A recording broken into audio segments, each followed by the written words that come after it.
तबसरा किया है। जहाँ तक सुप्रीम कोर्ट ऑफ पाकिस्तान के फैसले का ताल्लुक है, उससे पाकिस्तान में इज़्तिराब पैदा हुआ।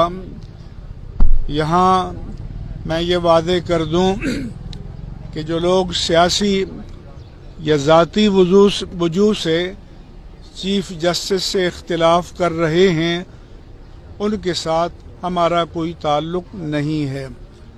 हम मुल्क में इंतशार नहीं चाहते, अबतरी नहीं चाहते, अनारकी नहीं चाहते, फसाद नहीं चाहते, लेकिन ख़त्म नबुव्वत ये कोई इमोशनल या जज्बाती मसला नहीं है।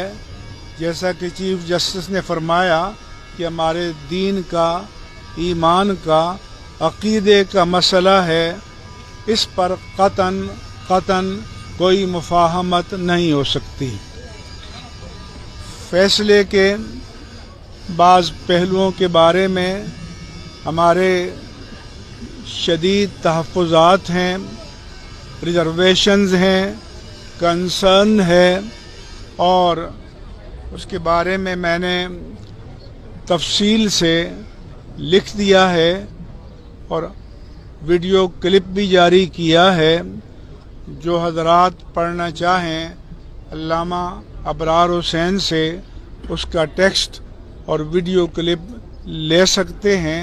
ज़रा कि इस मुख्तसर गुफ्तगू में उसके तमाम पहलुओं का अहाता नहीं किया जा सकता, लेकिन मुख्तसर ये है कि जब चीफ जस्टिस रोज़ 2-4 मरतबा आइन की बात करते हैं, तो हमारा मुतालबा है कि कादियानियों को आइन का पाबंद किया जाए और आइन पाकिस्तान ने उनको जो स्टेटस दिया है गैर मुस्लिम का, उसको वो तस्लीम करें।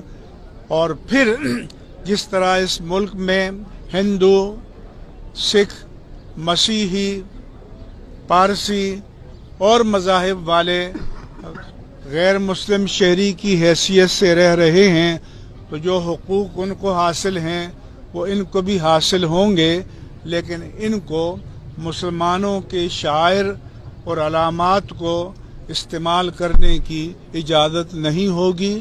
अपनी इबादत गाह का जो नाम देना चाहें दें, लेकिन मस्जिद नहीं दिया जाएगा। इसके बारे में इम्तनाए कादियानियत आर्डिनेंस भी मौजूद है और 1993 में 5 member larger bench supreme court of Pakistan का जजमेंट भी मौजूद है। हिंदुओं का मंदिर है, सिखों का गुरुद्वारा है, क्रिश्चियन का चर्च है, यहूदियों का सिनेगॉग है, पारसियों का आतिशकदा है। ये भी जो नाम देना चाहें बड़े शौक़ से दें, लेकिन मुसलमानों के शायर को इस्तेमाल करना इनके लिए कानूनन और अदल आइन मना है।